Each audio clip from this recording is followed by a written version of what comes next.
Where did it make you go? Hi, I'm Ken. Wrong. You a newer agent? Yes, yes.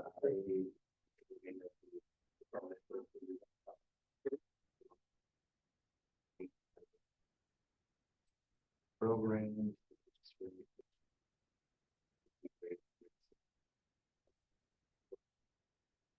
Yeah. Yes. You just sound fantastic. Are you Ron? Yeah, thank you. Very good too. Maybe me too. Thanks for being part of this. We have did you see on the calendar, we have our agent appreciation picnic today? I do. So you can stay for that if you'd like. Thank you so I much. know a lot of people may have. It's like a full day of Yeah. stuff, right? But, Ken, our broker who you just met, he's one of our brokers, he, teaches a compliance class almost every Friday, which is like contract review, making sure we're keeping up on what's actually happening in the market. Yeah, and he just changes the topic based on what's happening in the market. Yeah, I'm the compliance broker, so I'm the one that tries to keep you out of jail. Yeah. And so that's what we do. So every Friday I have a compliance class, and like Allison said, I kind of just pick a topic that's either hot in the industry or a problem that we're experiencing here at the brokerage with agents doing their paperwork and stuff like that. So today we're going to talk about mobile home sales. So that's what we're going to do. But before we jump into it with both feet, I like to start my day in a position of gratitude. Normally at 6 o'clock every morning, I get up and write in my gratitude journal and meditate. But on Fridays, I delay that until we come here because I want to share that with all of us. I think it's important to have a position of gratitude every day because a lot of times we get ourselves in situations in real estate where we're getting with people who maybe aren't happy that we called them or happy that we knocked on their door, and we face negativity throughout the day. Well, if you don't start in a place of gratitude, a place of positivity, that negativity can bring you down. And gratitude and fear cannot occupy the same place in your mind. So that's why I like to start my day in a position of gratitude. So I'm going to put on some soft music. Well, actually, we have some country music on. I guess we could do that.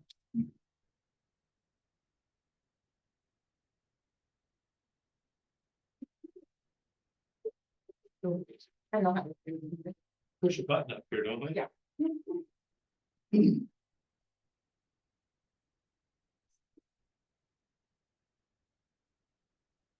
Easy enough. So what we do is what I call the 1-3-1 every morning. So we start out with what's our victory from yesterday? What did you do yesterday that pushed your work forward? That was something that contributed to being successful. 3 is what are 3 gratitudes that you have for today? What are you grateful for today? And lastly, a big rock. What is something that you want to accomplish today? Could be completing another class in K-Score. Could be coming to this class and understanding how to do mobile home business. What's your big rock today? What's the one thing you're going to do today that's going to push your work forward? Okay, so we'll just take a minute. We're going to write in our journal. We can put it in your notes, in your computer, whatever you'd like to do. And then if you're so inclined, we can share when we get done.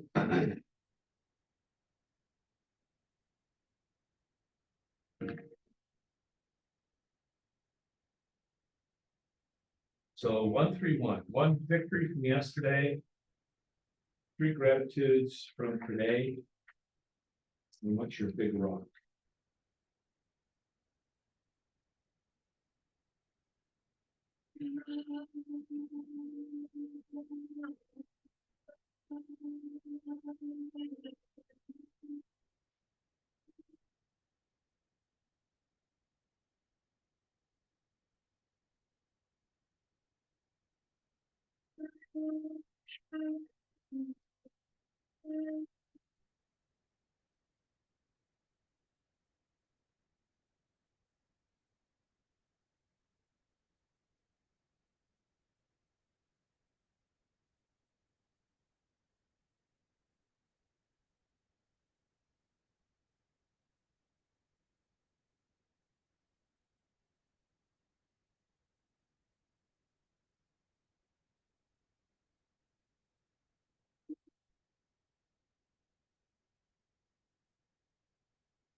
Chance to write anything down? Anybody want to share anything? I'll start off. Victory from yesterday is that Allison and I and the other staff members attended a regional training for Keller Williams, and I thought it was really good. I learned a lot. I really was really impressed with a program they call Quantum Leap. And Quantum Leap is really a program that helps us understand what are the 8 elements that will help us be the best version of ourselves that we can be. And if we're the best versions of ourselves that we can be, then obviously being the best version that we can be of ourselves is going to benefit us in our relationships, our intimate relationships, our business, our interaction with other people. And so that's something that I'm really excited to bring here to the branch, is to share that concept with everybody here at the branch. It's kind of Tony Robbins-ish, I guess, is what I would say. And I found it really, really interesting. So that was my victory for yesterday, was attending that training and coming away inspired and uplifted. What do you think? It was really good training. Yes. Yeah. Gratitude today. I am grateful. Anybody else have a victory from yesterday? I mean, I went to the training too, Yeah. and my victory from yesterday was that I helped an agent specifically follow up with people that she met at an open house, and Oh. she's gonna get a client out of it. Oh, nice. That's awesome. Perfect. That's great. Finished with number 9 school Okay. this summer, and I got 2 weeks to go. So Okay. grateful that. Are you doing block classes? Is it running block classes like that? Like cause you're at the U, right? Yeah. So like my daughter goes to the U and they cram like a whole semester of classes in like half the time. Yeah, well, summer usually works in 10 weeks instead of 16. Yeah. So You cram it in for Yeah. you. yeah, it's a lot. Pretty intense. But I'm grateful that I'm almost here. You're Yeah. so close. Good. Good. Well, that'll be really valuable, both your license and your degree in learning, real estate development and all that. So it's awesome. Good on you. Very, very few people can do that. Yeah. It's very demanding. So congratulations on that. Yeah. Gratitudes for today. I'm grateful for my SOI. And I know I say that a lot, but I have a very loyal SOI. And I'm not quite sure why. I don't work them the way I should. I'm very lazy when it comes to reaching out to my SOI and being always in front of them. So learn from my mistake and come up with a smart plan. We have smart plans or what would you call it? Like a follow-up plan. Follow-up plan. We call them smart plans. Some people call them touch points or whatever. But Command, which is a Keller Williams software that we use for contact management and transaction management, has what we call smart plans that you can customize for your clients. And you can reach out to them 12 times a year, 24 times a year, 32 times a year, whatever frequency you think works best for you and for your clients. Just keeps your name in front of them, gives them information, provides value for them. And I haven't done a very good job of that. But they are very loyal to me, which is amazing. So I'm grateful for that. I'm grateful for what's the word? I wrote down communication. I'm grateful that I have I have an ability to understand what people's objections are, or a way to find out how to overcome objections. I've been working on this commercial deal for the last, it's probably been 2 months, honestly.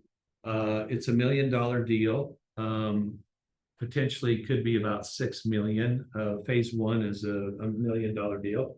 And the buyer, I'm representing the seller, the buyer has drugged their feet for weeks getting us a contract. We went through the LOI process. We came to terms on an LOI, submitted our LOI to them. They were supposed to get us a contract based on the LOI.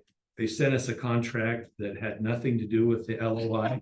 And that was very frustrating. We waited 3 weeks, almost a month for it. And my sellers just shut down. They're just like, screw them. We're not doing this deal. You know, they've violated our trust. They really don't want to buy the property. So I called the buyer's attorney and said, hey, good morning. And said, hey, you know, we're getting frustrated. You guys just aren't showing any movement on this. Help me out, you know, help me help you. And so they quickly in 24 hours turned around a contract that had 90% of our LOI in it. And instead of sending it electronically to the seller, I wanted to go meet with them. I wanted to sit down face to face because they're from Eastern Europe. And my experience with people from Eastern Europe is that once they say no, it's scorched earth. Especially these people. They're from Bosnia. They have money. They don't need this deal. It'd be nice, but they don't need the deal. And so I went, this is bad. I mean, they told me not to come back to them with another offer. So I made an appointment, dropped in last night after our training. And an hour later, I left with a signed contract. And so that was a great victory yesterday as well. But you have to understand what people's objections are. And meeting with people, in my opinion, face to face is always better than over the phone or Zoom or whatever. It just is a different feeling, and you can communicate more emotion. You can understand their emotion better. So that was a smart move on my part to go out and meet with them in person, and ended up walking away with paper. So Fly over there to Boston. what's that? You fly over the way to Boston. No, they've lived here for the last 10 years. But they do have a very large Bosnian community here in Utah, and they speak English is obviously their second language. And he doesn't speak English very well. She does. And so there is some communication and cultural differences. They just function differently there. And once you go against their culture with some of those differences that we have here in America, it's just, they're just done. There's no trust. I can't tell you how many times they use the word trust in the conversation yesterday. They just are very untrusting because they've been taken advantage of. People have taken advantage of while they've been here. And so I get it. So anyway, that's my second gratitude. My third gratitude is my little golden doodle. Sounds stupid, but that little dog just brings me such joy. I come home every night. She's in the window waiting for me to come home. and just has such unconditional love. And it's just a real nice release for me. Throw the ball with her, to hold her. She's a lap dog. That just really allows me to unwind and to decompress very quickly. So I'm grateful for her. She's an amazing dog. So those are my gratitudes. Anybody want to share a gratitude? I did, I did Keller Williams, because they have trainings like that for us and trainings like this for us. And I'm very grateful for that. Good. Yeah, that's one thing that you'll notice is that I owned my own brokerage for 12 years, and I was big on training, obviously, because I do a lot of training here, but the average brokerage has one sales meeting a week for an hour. And it's usually a butt chewing session with the agents as to why aren't you doing better? Where's your production? They have a title company come in and do a title minute or a lender, and then the lender brings lunch and they have a little lunch, but there's very little content typically in most brokerages on a weekly basis. We're unusual in that every day of the week, there's something that we feel brings value to you and helps support you in your business.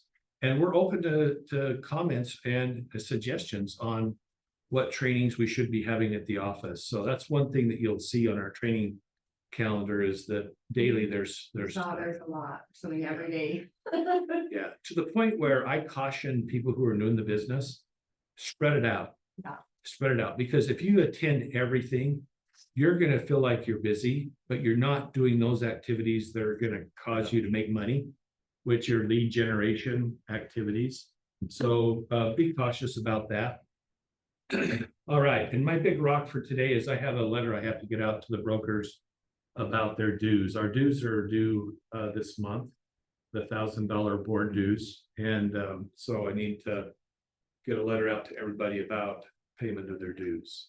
So budget for your dues. Don't let it all hit you at once. You wouldn't believe how many agents are like, oh, $1,000, and they don't have it. And now it's a problem. And they're faced with having to go inactive with their license because they don't have the money to pay their dues. Are you familiar with what he's talking about? Yeah, The board of Brokerage? Okay. a little bit, yeah. Yeah, so every year your board dues about $1,000, and so just budget for it. That's part of what we teach people is we want to help you earn money, but we also want to teach you how to save money and how to budget your money. That's part of this. We have a concept called millionaire real estate agent. And so we go through ways to generate money and ways to save money and ways to leverage yourself so that you can make more money. So we're all about, budgeting and teaching you how to be responsible with your money. Because if you make it and blow it and have nothing to show for it, and you're not reinvesting it back into your business, it's hollow. All right. Anybody else have a big rock for today? Follow up with all these people today. Okay. Agent follow-up? Yeah. Okay, good. I'd love to learn more about your due diligence, this home sales contracts and some other contracts that, how you guys do it. Yeah. Right?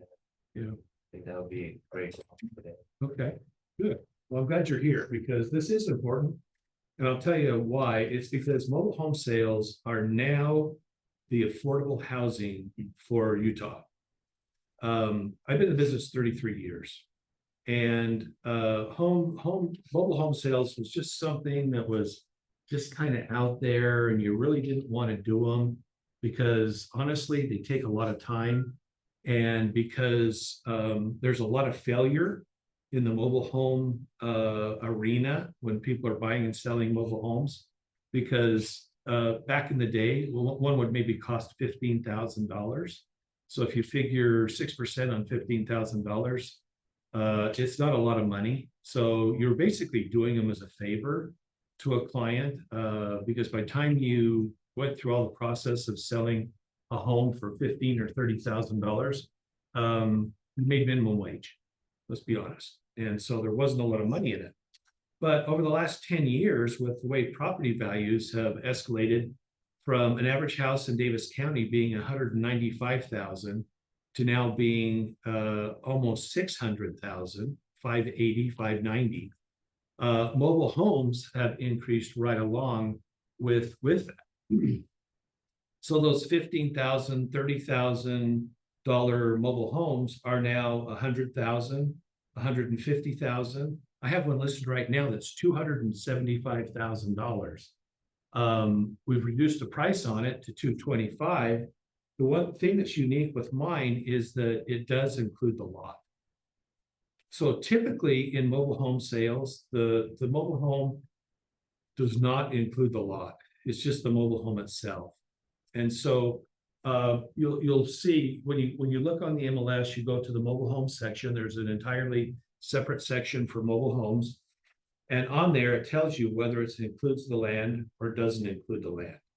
If it doesn't include the land, then you can use the standard REPC, the real estate purchase contract for typical real estate. Because in that contract, there are sections in that contract that talk about the land aspect of the purchase. If the sale does not include the land, then this contract right here, which I wrote about a year ago for KW, then we use this contract because this does not reference the land. It's just the mobile home itself. The reason why we had to go to this is because the Division of Real Estate came out and said, hey, we've just kind of turned a blind eye to mobile home sales. We've let you do them and we've just kind of ignored it.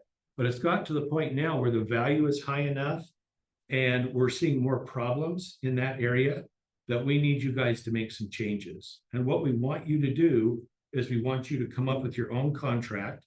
Don't use the state contract for real estate. You need to come up with your own contract.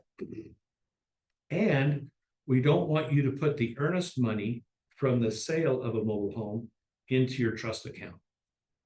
And the reason being is that with a mobile home that does not include the land, that's personal property. This is not a real estate transaction. This is a personal property transaction. So if we put earnest money from a personal property transaction into our trust account, we're commingling money. And if you commingle money in your trust account, take money that does not belong to a real estate transaction or does not belong to the brokerage and put it in your trust account, you're commingling and you can actually lose your license and you can be fined. So a year ago, we changed all the procedures that we have for mobile home sales. And so that's what we're going to go over today. And between Allison and I, we're going to help you understand every step that you need to take in order to have a successful mobile home transaction and to do it within compliance. So this is the contract. I just want to start by reading the header. Keller Williams Success, Keller Williams Realty adheres to the idea that unless a mobile or manufactured home has been permanently affixed to real estate, so that's the key, permanently affixed to real estate, and that's typically done through what? Utilities connection. Utility connections, a foundation. If it sits on a foundation and sits on land, it's permanently affixed. Then it does not constitute real property. Unless a mobile home or manufactured home is permanently affixed to property, your real estate license does not authorize you to represent someone in a mobile home or manufactured home transaction. That's the law. We're really not authorized to represent them because it's not real estate. On the other hand, the law does not prohibit you from assisting or representing someone in this type of a transaction. So it's a little confusing. It's like your license doesn't cover it, but we're going to allow you to do it anyway, as long as you do it right. Upon direction of the Division of Real Estate, our attorney, we allow mobile home and manufactured home commissions to be processed through our accounting department and will not be accepted or held deposit on these transactions. So we're not going to hold the earnest money, is basically what that says. Okay. We will also not hold, process, or facilitate or distribute any funds related to these transactions except the actual commissions paid to our agents or fees paid to our agents. Buyer acknowledges mobile homes are considered personal property. Buyer and seller acknowledge the sale is subject to park agreement. So I've never seen this not be the case. Every mobile home park, whether your buyer is going to own the lot or not own the lot, has to be approved by the park management. They have to submit a formal application. They have to pay an application fee. For the mobile home that I have listed right now up here in Layton at Valley View, it's a $35 application fee to the mobile home park. They have to fill out an application. They do a criminal background investigation on the person who wants to buy the mobile home. They're not going to let somebody come in that has a criminal record. They're also going to do a credit check on that person. They don't want somebody living there that has poor credit who's not going to pay their HOA fee. And so they want to make sure they're going to get paid. And then they have an in-person interview with the board. So the person who wants to buy the trailer has to schedule an appointment during a board meeting, which they meet twice a month, and they have an in-person interview where they can ask them questions and get a sense as to what kind of person they are. Then the board will either say yay or nay. If the board rejects that buyer, you can't sell them the property. So all sales are contingent on getting park approval. Okay. Any questions on that? Okay. So let's just look at the contract then. So the first section of the contract is the specifics on the mobile home. So on this date, so whatever date your buyer is making an offer, so we have a contract date or agreement date between the buyer and seller. So we identify who the buyer and seller are. You as the listing agent need to gather this information in section 1. You need to know the license number of the trailer, who's the manufacturer, what is the model. So all trailers have a model. For example, the trailer that I have right now is a Fleetwood trailer, and it's a Broadmoor. So I have those two things listed on the listing agreement. And then every trailer has a serial number, okay? Just like a car has a VIN number in the dashboard, on the back, it's usually the back left corner of the trailer is a plate that has the serial number or the VIN number on it. And you have to reference that because that has to be taken to the state in order to register the trailer. These are registered just like cars are registered. It's like a big camping trailer, okay? The year it was manufactured and what is the size? And when it says size, it is talking about square footage. Is it a single wide? Is it a double wide? Most single wides are like 15 by 30. Double wides are 30 by 60. They're twice as big as a single wide. So what is the size of the trailer? And then where is the trailer currently located? In the case of my trailer, it's in the Valley View HOA. So that's how you would complete section 1. You will be shocked at how many listings the listing agent doesn't know this information. So don't be that guy. In this case, where it comes to this type of parks and the figure of an HOA, is there much of a difference in between those two, like, organizations, or?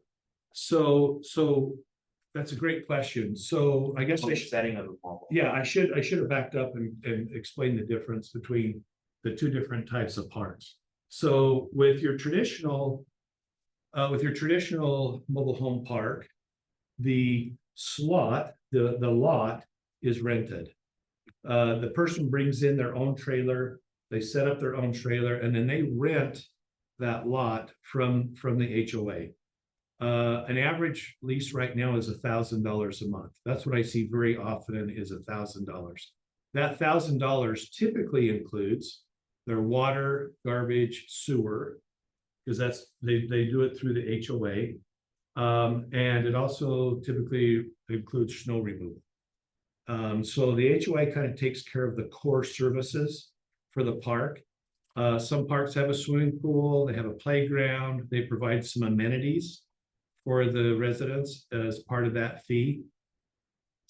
And so that's typically how that works. And then if somebody wants to sell their trailer, they put the trailer up for sale on the MLS. They hire you or me to go in and sell it for them. We're only selling the trailer. And so that price is set just on the trailer. The people have to go in and apply to the HOA, get approved, and then the sale can go forward. If the lot is included, like in the situation with mine, like I said, it's pretty expensive. I mean, $225,000 for a trailer.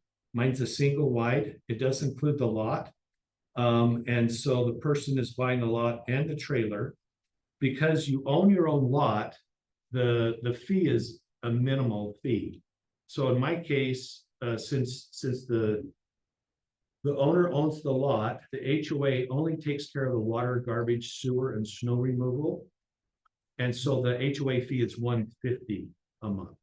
So it's much less. They're just covering the core services of the park. That will take all the way to like the CD fee, so that's included there. Yeah, the water, garbage, and sewer is included. The only thing that's not included in my case, since they own the lot, is electricity and natural gas. So they've got to pay their own Rocky Mountain power bill, water, garbage, and sewer, because that all comes from the city. So they take care of that. And a lot of times why the HOA does that is because they get a deal because they're buying it in bulk.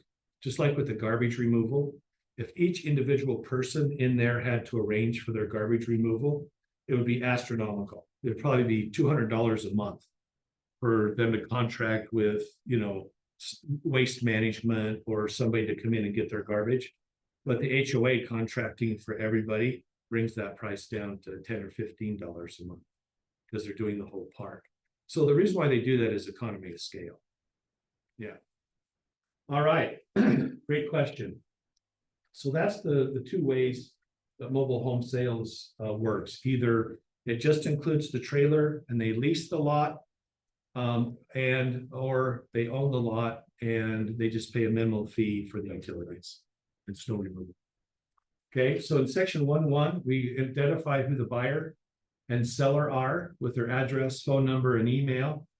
And then section 1.2 talks about inclusions. What is included in the sale? So we go through, we've identified typically things that are most commonly included in the sale. And so that includes fixtures, existing fixtures in the home, including the electrical, the plumbing, the air conditioning, the equipment, thermostats, solar panels, ovens, range hoods, cooktops, heaters, water softeners, if they exist, right? If they don't exist, then it's not included. Light fixtures, bathroom mirrors, window coverings, draperies, rods, blinds, shutters, screens, doors, windows, awnings, satellites, and installed TV mounting brackets. I want to stop here because we have a lot of problems with this right here, the mounting brackets, because people Even in residential. yeah sellers see the TV and the accompanying bracket as a package, and when they take down their television, they take down the bracket because they want to install. Yeah, they're expensive, and it fits the TV, right? It's for the TV. Yeah. So I can't tell you how many times we represent. Yeah, it's attached, and that's why it stays. So I always make sure, and I would encourage you to make sure that you remind your seller, hey, the mounting brackets are included. If you have a problem with that, then we need to exclude them in the contract. And you can exclude them. But I can't tell you how many times we go to do our final walkthrough with our buyers and there's no mounting brackets in the house. Now we got a problem. Everybody's pissed off. And we're a day or two from closing. And now we've got a big problem because the mounting brackets weren't left. So a big problem, okay? Also ceiling mounted speakers, wall speakers that are made into the walls, those stay. But those are also often removed. And so just make sure you clarify those things with your people. Section 1.3 talks about what are other included items. So these are typically items that are negotiable in a real estate transaction, whether it's real estate or mobile home. Typically refrigerators are excluded, so is the washer and dryer. Microwaves, if they're built in, they often stay. But those are things that are normally negotiated. So we have a special section for that. The other thing would be soft water. Under other would be soft water machines. Often you have playground sets in the yard, you have trampolines. What are some other things? Sheds. Yep. So those are items, if they want them included, they need to show up in the contract, in that section. And then we also have another section under 1.4 for excluded items. So if your seller wants to take the mounting brackets, it needs to show up in 1.4 as an exclusion, okay? Now we come down to section 2, which is the meat and potatoes of the transaction, and this is the price. So we have a purchase price, so buyer shall pay seller blank dollars, which is the purchase price, as follows. So A is the earnest money deposit. So they get credit for the earnest money deposit, and that deposit needs to be made within 4 calendar days of acceptance. So once you have acceptance, the clock starts ticking on getting that earnest money in and in this case, it doesn't come to the office. It goes, we recommend that you have the seller, okay? And we'll show you where we identify that. But typically the seller holds the earnest money. It needs to be there within 4 days. What happens if it's 5 days before the buyer gets the earnest money to the seller? This contract is voided. It's not voided, it's voidable. It's void. Voidable. Yeah, so it doesn't automatically become void, but here's what happens is that if the earnest money is late, often the buyer's side, the seller's side will not say anything because they know that they can cancel the contract on the buyer at a later date if they get a better offer. So they don't make it an issue that day. Falls under. What's that? Ball is under. Yeah, yeah. So if they get a better offer, or let's say the buyer starts struggling in the transaction, the seller can say, oh, well, you were late with your earnest money, we're canceling. We keep your earnest money and you're out. So in order to prevent that from happening, what we suggest you do is if your buyer is late with their earnest money, do an addendum that says that the buyer's earnest money was provided after the 4-day period, but buyer and seller acknowledge that and agree to move to closing. Then that way you close that loophole so they can't cancel on your buyer, okay? So you can correct that, you just correct it through an addendum. All right, so then it also says here, deposit is held by who? And we have here, it's not held by Keller Williams. So who's holding it? We recommend you have the seller do it. So we have the purchase price, the earnest money, and then what is the remaining amount of the purchase price, and then the total. Okay. So seller disclosures. So seller shall have until the disclosure deadline to provide seller disclosures of any material defect known to the seller. We just had you do the standard seller disclosures that are on the MLS. There's a form for that. So disclosures, then your number 4 is relative to your buyer. Buyer shall perform or have performed on their behalf any inspections buyer determines necessary to evaluate the mobile home, the rental contract for the land, and the location, the place that it's located. Any rules, regulations, HOA, park, or community rules associated with the lease. Any tests, inspections necessary for the buyer. Buyer shall have until the due diligence deadline to perform those inspections and receive park approval. So don't shortchange your buyer if you're representing the buyer by giving a very short window. Since you need park approval, the last park approval I did took 2 weeks because the board, you're at the mercy of the board.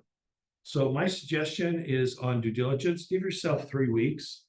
And on closing, as far as a closing date, give yourself 4 to 5 weeks, maybe 6 weeks.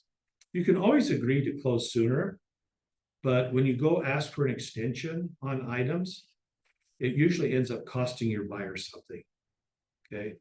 And on this item, it seems like this is a deal breaker, or it could be. Yes. Potentially be. Yep.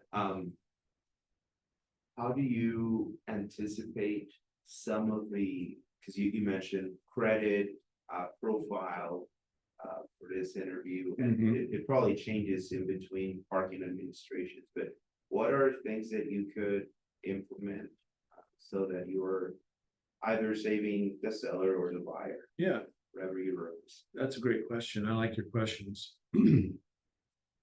So when you're representing the buyer, as part of your pre-qualification process with the buyer before you decide whether you want to represent them or not, is to ask them,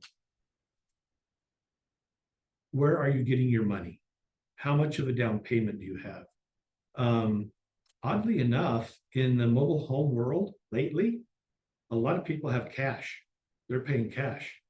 Even for the mobile home that I have at 225, 250, we were under contract just last week. It failed, but we were under contract and it was a cash buyer.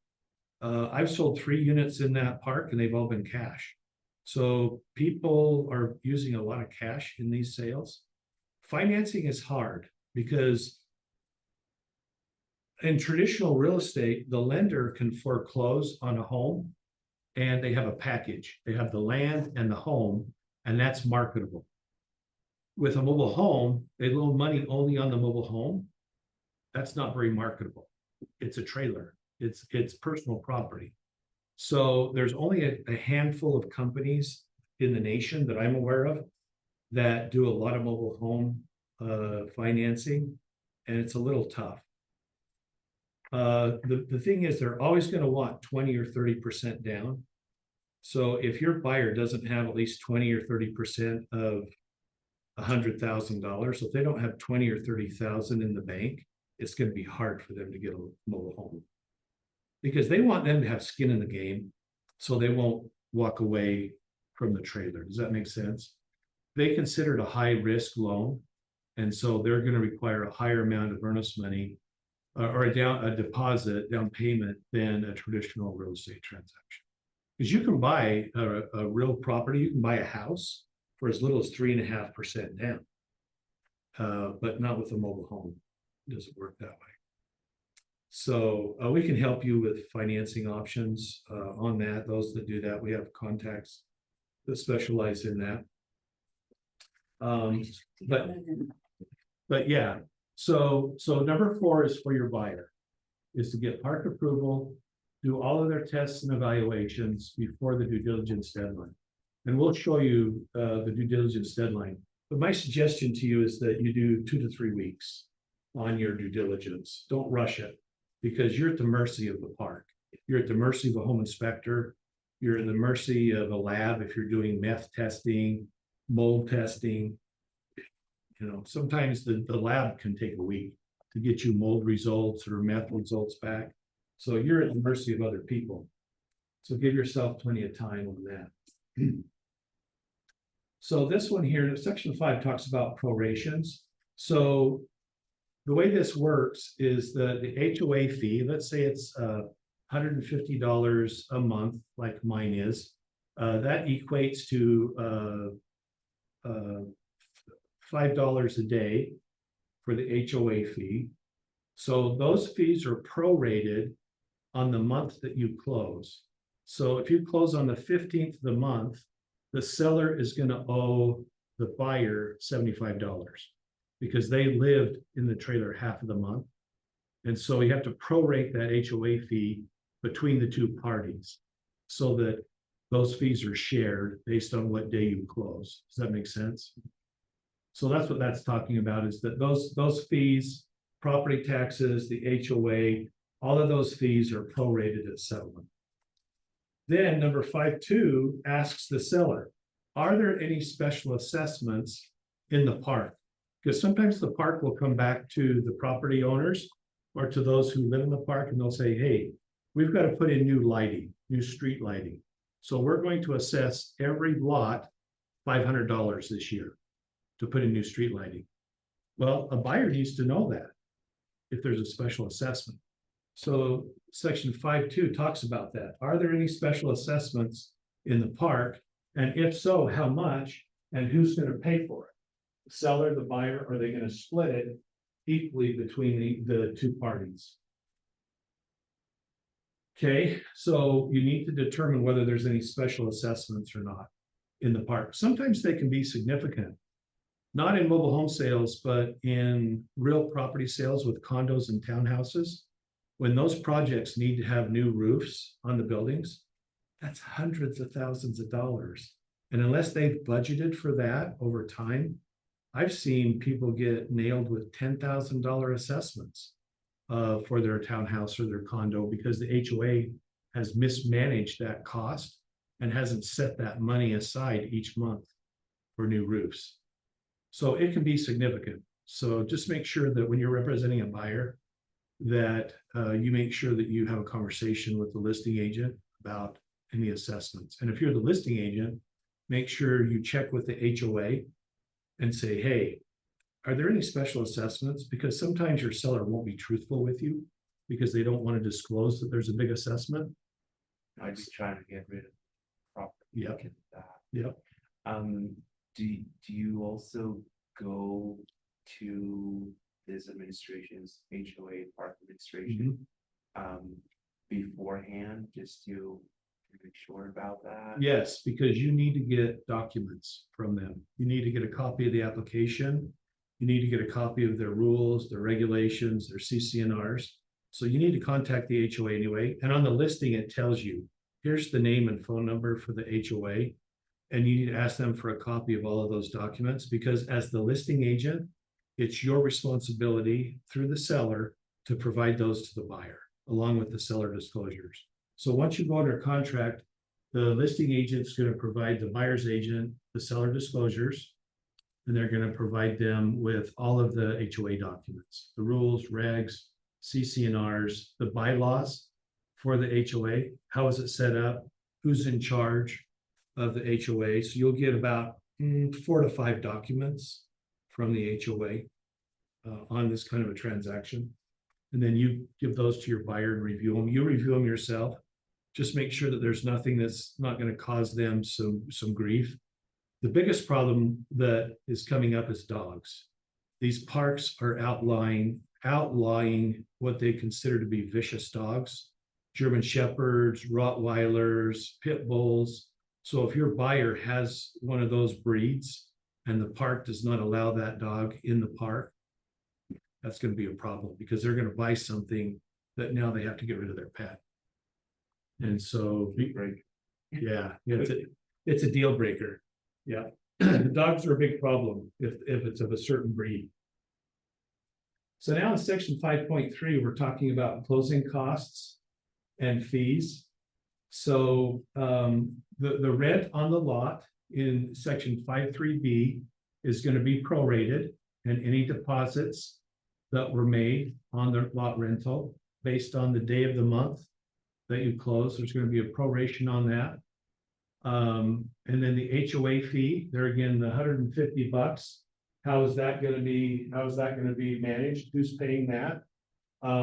If I'm representing the buyer, I always say the seller pays it as part of the cost.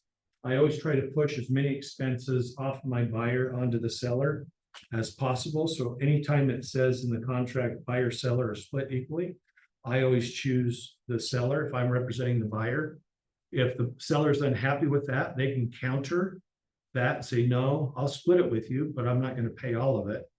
But I always want to err on the side of my client and have the seller pay everything if I'm representing the buyer.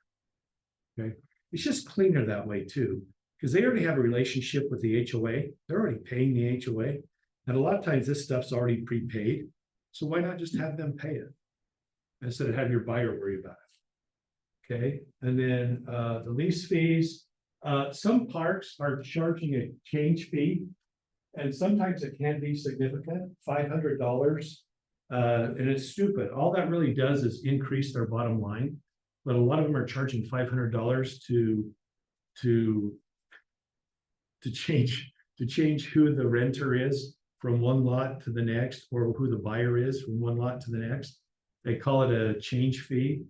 It's just a way for them to put extra money into the HOA fund to bolster their account. I mean, you can't tell me that somebody actually spends $500 to change the name on a lot. Would that apply if you purchase the property and you intend to rent it out? That's a great question. I'm glad you asked that because most parks do not allow you to rent the trailers. So my park with the one that I have right now, it cannot be a rental. And the reason being is that they want to screen who lives there. And if you're renting it, they can't control who you're going to rent that property to. So it actually voids the background check and the financial check if you rent it, because it doesn't, they can't control who's living there. Makes sense, but Yeah, not so much for someone. yeah. Yeah, I'd buy the trailer that I have rented. It's a great trailer. It's in a great park. It's well ran. The trailer is like brand new, even though it's 10 years old. I'd buy it for rental, but I can't because rentals are prohibited. So great question. Yeah, check on that, because if they say to you, hey, we're gonna live there for 2 or 3 years, and then we're gonna rent it, make sure they can do that, because most parks don't allow that, because then they lose control of who's living there. Yeah. All right, so then we get down here to the DMV. So when you go to close and you close on the trailer, the seller is going to give the buyer the title to the trailer and a bill of sale. And then the buyer takes that title and bill of sale and goes to the DMV and registers that trailer in their name. And now they become the owner of that trailer. There are fees associated with that. The state always charges fees. So in 5.3E talks about DMV fees. Who's going to pay the fees associated with re-registering the trailer? My suggestion there is have the buyer pay that, because that is a fee that the buyer's putting that into their name. So it's just like if you buy a car, who pays the fee to register the car? You do. Yeah. So just have them pay that. It talks about utilities being prorated, sale proceeds withholding.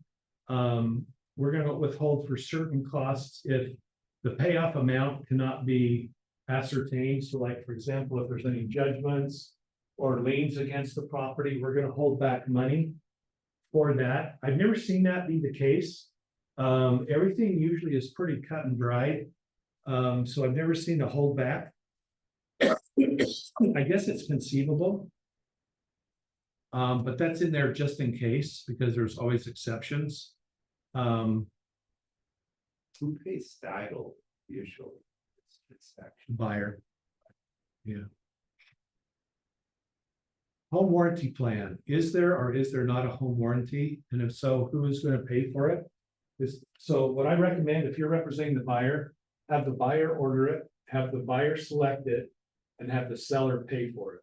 The cost of a home warranty, most home warranty companies are somewhere between $600 and $700 for 1 year. That gives them 1 year of coverage, bumper to bumper, plumbing, electrical, heating and air conditioning, all the systems in the house, the appliances. My personal belief is every transaction should have a home inspection by a professional home inspector. It should be tested for meth. I don't care if it's a mobile home, a trailer, a mansion up on the East Bench. Meth is at epidemic levels. So you should do a home inspection. You should check for meth. If the home has a basement, you need to check for radon. Radon is very prevalent too. The last 5 houses I've sold from Ogden to Bountiful, they've all had radon. And radon remediation for rate, but not that can turn down the full. Yeah, it's really bad. Right up. If they've been cooking meth in there, yeah, it's really. Okay, so now we're to financing. So the question is financing required? Yes or no? If it is required, then they need to go through the loan process to buy the property. If it's not required, then that's great. This talks about this item right here. So 7A says buyer's right to cancel before financing and appraisal. If buyer at sole discretion is not satisfied with the terms of the loan, buyer may cancel after the due diligence deadline. If applicable, cancel the sales contract by providing written notice no later than the financing and appraisal deadline above. Whereas blank dollars of buyer's deposit shall be released to the seller without further written authorization of the buyer. So this section right here, section A, is designed to entice the seller to work with the buyer.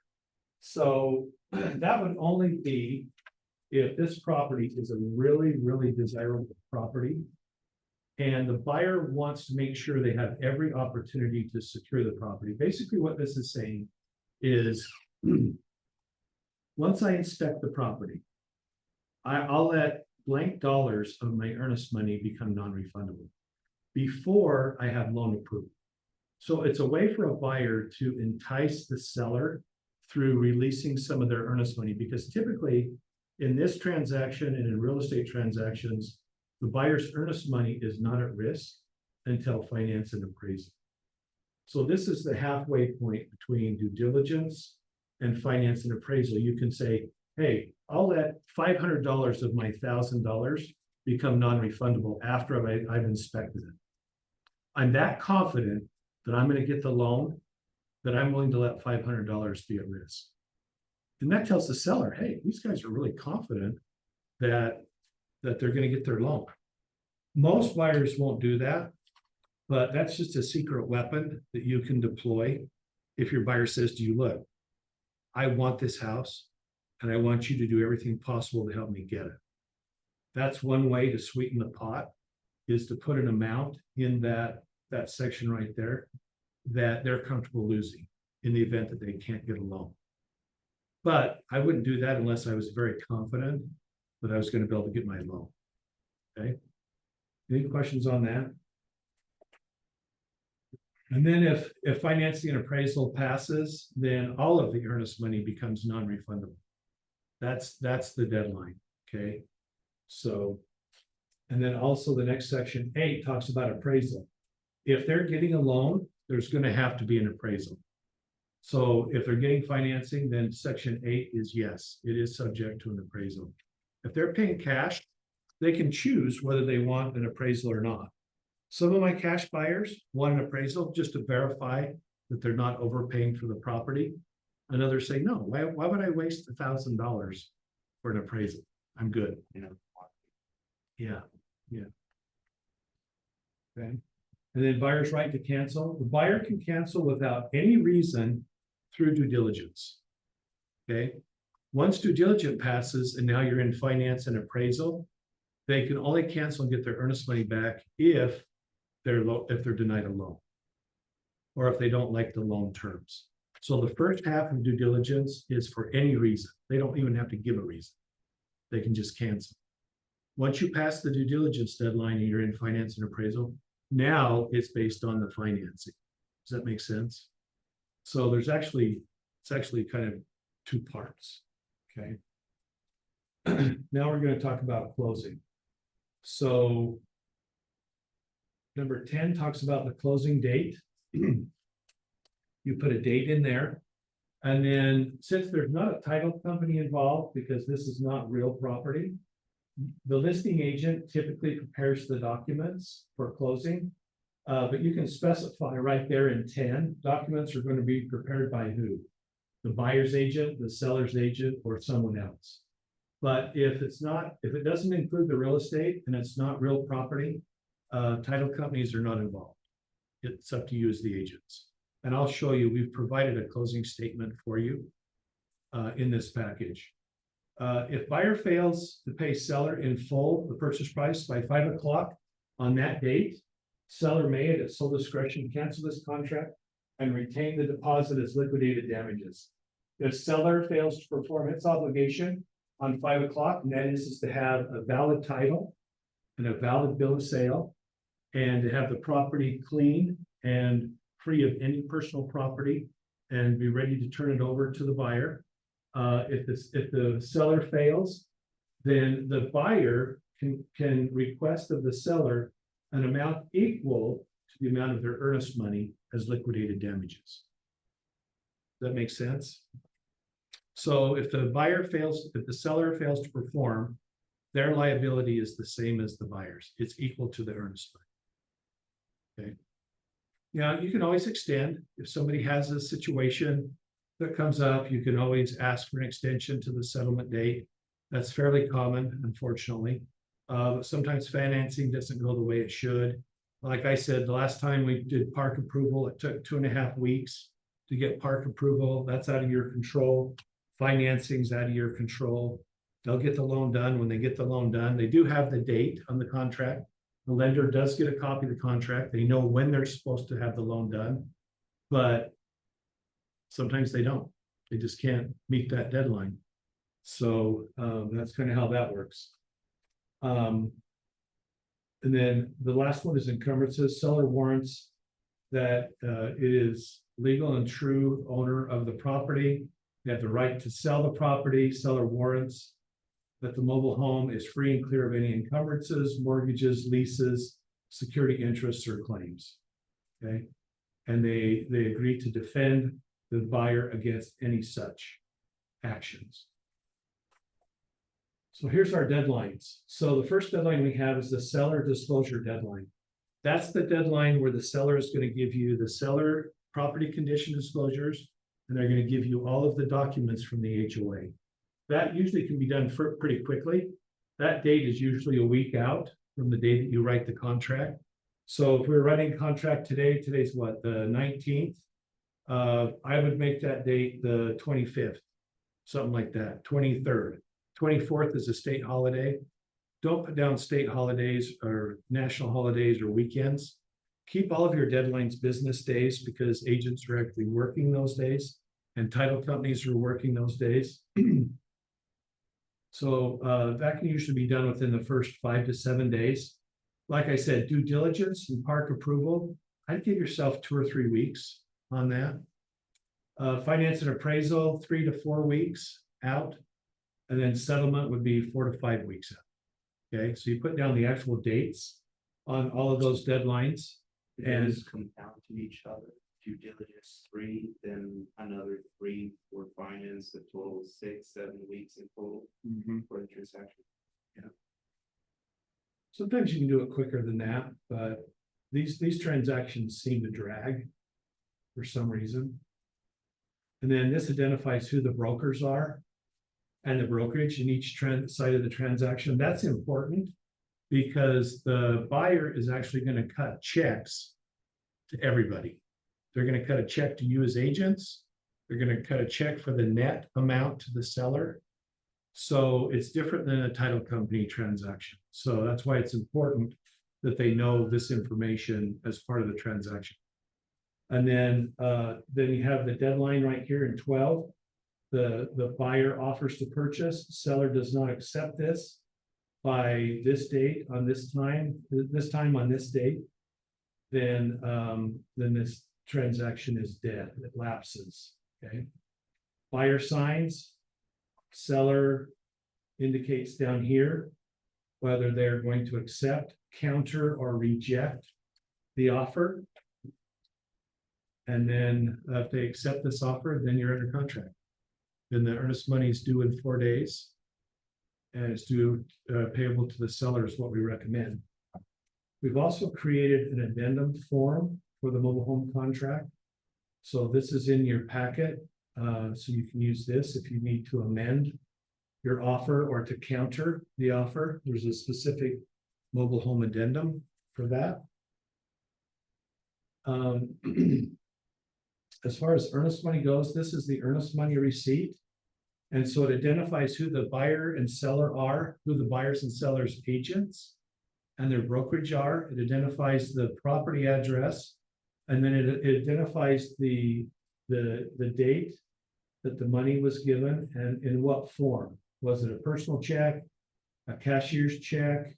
That's typically how the earnest money is given in these transactions. I would not recommend cash. I would recommend that it be a check or a cashier's check.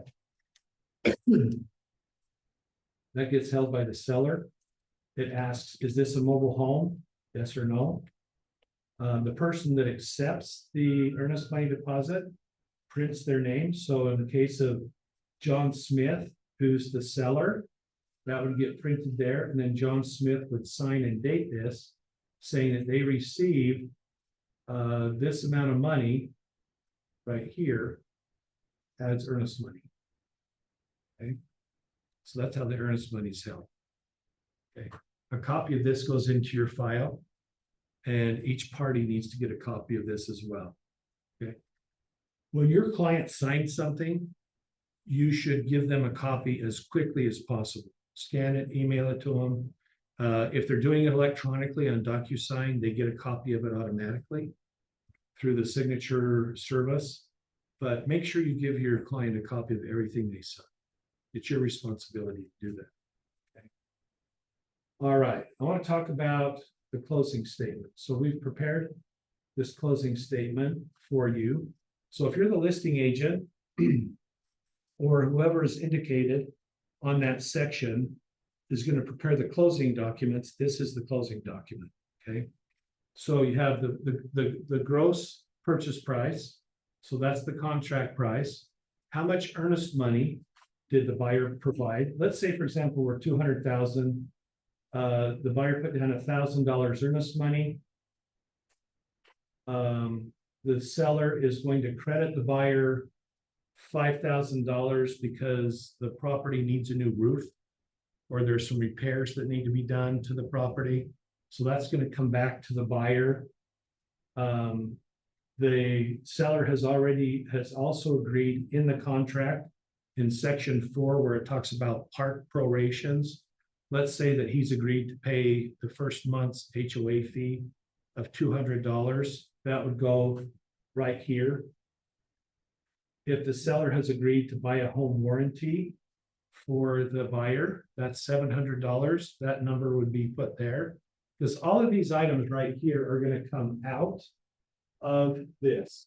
So we have the gross, the earnest money comes out, the credit to the buyer comes out, the part fee comes out, the home warranty comes out, the commissions come out. We have those separated because we want your buyer to cut 2 separate checks. The buyer's going to cut a check to the listing brokerage and to the buyer's brokerage. Okay. If they've agreed to pay the DMV fee, which is very seldom, that fee would be here too. That would also come out of the top number. You do all the subtractings and take all of those amounts out of the proceeds to the seller, and then the seller gets the net proceeds. So this is the amount that the seller is going to get in a check at closing. You're going to get your commission check. Listing agent's going to get their commission check. There's going to be a check payable to the home warranty company if a home warranty is involved. So all of these items up here are going to be taken out of the gross sales amount. Each of these items are going to be a separate check. Home warranty. So your buyer's going to come to closing with 4 or 5 checks made out to each of those parties, and they need to be cashier, needs to be certified funds. Okay. And so what happens is you go to closing. Usually what I do is I just meet at the trailer that they're buying, and you just stand in front of the kitchen counter and you have them review the closing statement. Everybody reviews the closing statement. If everybody agrees with the math, then the seller signs the title. They sign the bill of sale. They hand that to the buyer. The buyer hands them their check for the net proceeds. So their total money they're walking away with is the earnest money deposit check and the net proceed check. They hand you your commission check. They hand you the other agents. They hand the other agent their commission check. There's a check made payable to the home warranty company. The buyer's agent usually sends that to the home warranty company, and you're done. Okay. So that's typically how settlement happens. Any questions on that?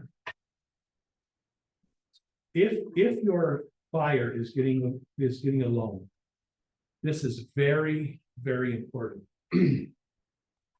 In order for a lender to lend money on a mobile home, just the trailer itself, they're going to ask you for the HUD number. And that's what this is right here. This is the HUD plate or the HUD certification. So this says that the trailer was built with the requirements of urban housing and development, and that this house has been registered and certified as HUD approved. A lender will not lend money on a trailer unless they have this. So this is Building located, code for- what's that? That's the building code. Yeah, standard yeah. For this. Yeah, building code sticker. So if you're the listing agent, get a copy of this because the buyer's agent's gonna ask you for it. Yeah, if you're the buyer's agent, ask the listing agent for it. I'm gonna be honest with you.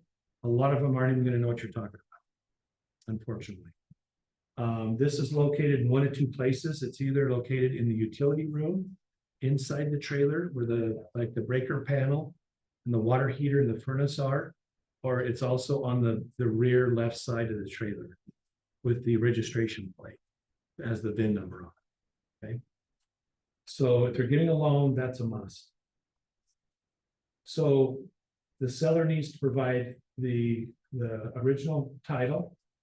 They need to fill in their information, who's selling it, name, address, signature. There's no odometer, so that's just left empty. Then the buyer's information is put in here. And then when the buyer takes it to the DMV, they sign it. And they take along this document right here, which is the state bill of sale. This is provided by the seller to the buyer. This can be found, on the state DMV. So go to dmv.utah.gov, and this is where you'll find the bill of sale. The division will not register the trailer without this. So the seller has to sign this saying that they actually sold that trailer to the buyer. Here's the year, make, model, the VIN number, the seller's information, and then they want the purchase price on the transaction. There's no odometer reading. That's signed by the seller. Buyer's information goes right here.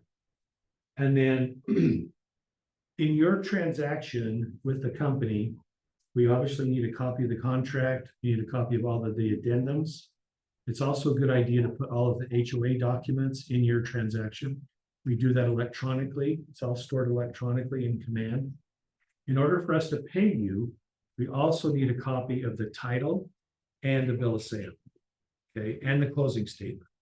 So these last three documents are required. So the closing statement, the title, and the bill of sale are all required for us to pay you. Then once we get your check, then we process it, we deposit it, and we pay our commissions the next business day. As long as your file is complete. And that's my job. I review your file. I have a couple of people that help me. But once your file's been determined as complete, then you're paid the next business day. Okay. And you can submit electronically, you can submit your file every time you upload a document. We'll review it, make sure that it's filled out properly. It has all of the initials, the signatures, everything you need, so that there's no surprises at the end. If you submit your document several times during the process, that's the best way to do it, because then you're not sitting on a check waiting to get paid and we're missing signatures or initials or something. So don't be afraid to submit your document often. Early and often. Early and often. So you can see that this is a very unique process, that it's a special process just for mobile homes, and it has its own particular forms. And that's kind of how we do it. Any questions on this process? Or all the questions, right? Oh, that was so good. So, thank you.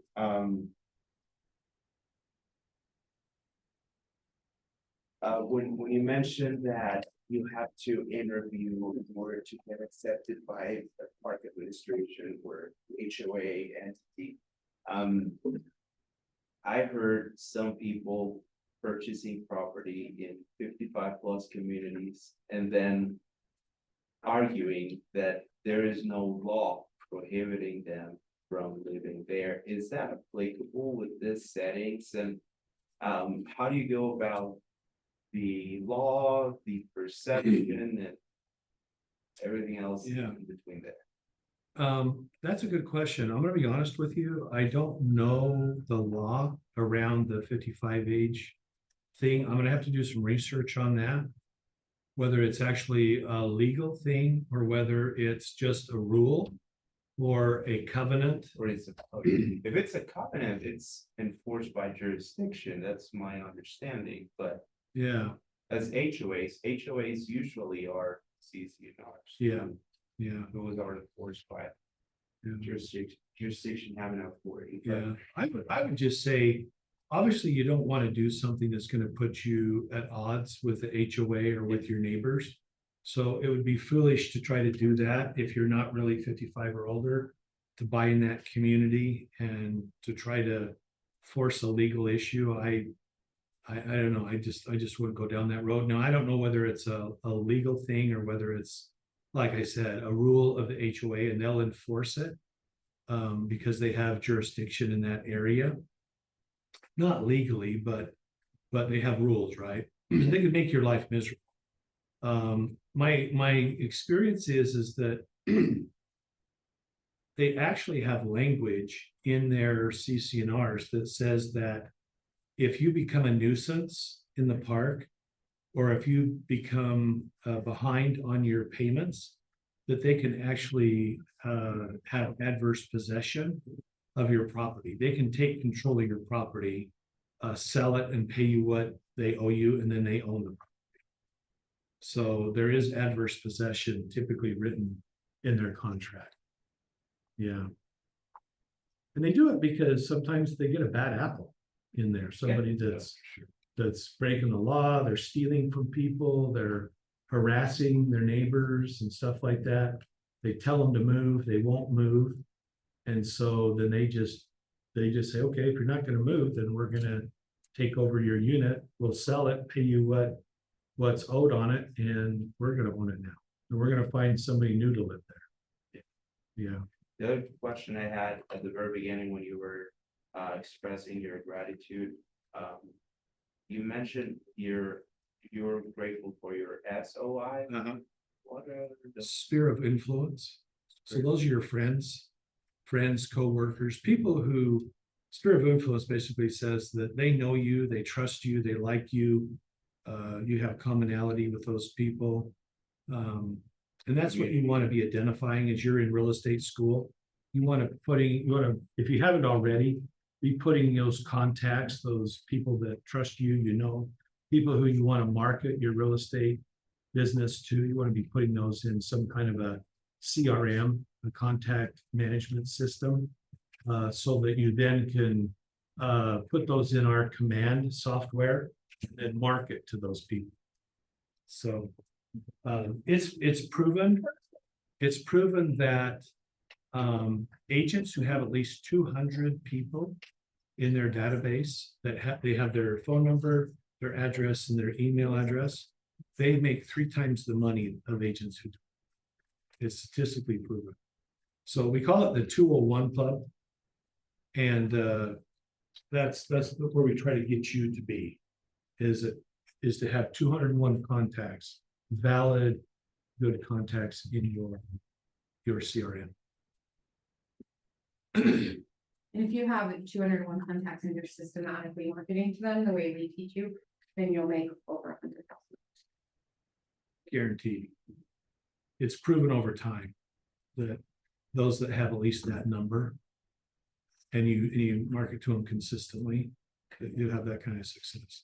The key is being consistent. Like I said, I'm grateful for my SOI. I'm going to be honest with you. Don't do business the way I do business. I've been very blessed in my life to make good money in this business, but other than sending them a Christmas card every year, I do nothing towards my SOI. I'm embarrassed to say that, but that's just, I'm just busy enough that it's not been a priority, and they've still been loyal to me. And so it's just worked for me. It's not the way to do it. I don't recommend it. Yeah, I teach the system. Yeah. How to contact. She knows how to do it right. I I don't. I Don't can follow do that. me. I'm not a good example of that. But I am grateful that they're loyal. I really enjoyed all that you taught today. One of my niche or places that I feel very comfortable working with, it's affordable housing and, I think that it's fantastic, and the way that the creative financing happening is worth considering when contracting and making agreements with people. Yeah. And there's creative ways to do this financing on these mobile homes. There, you could always do a hard money loan on these as well.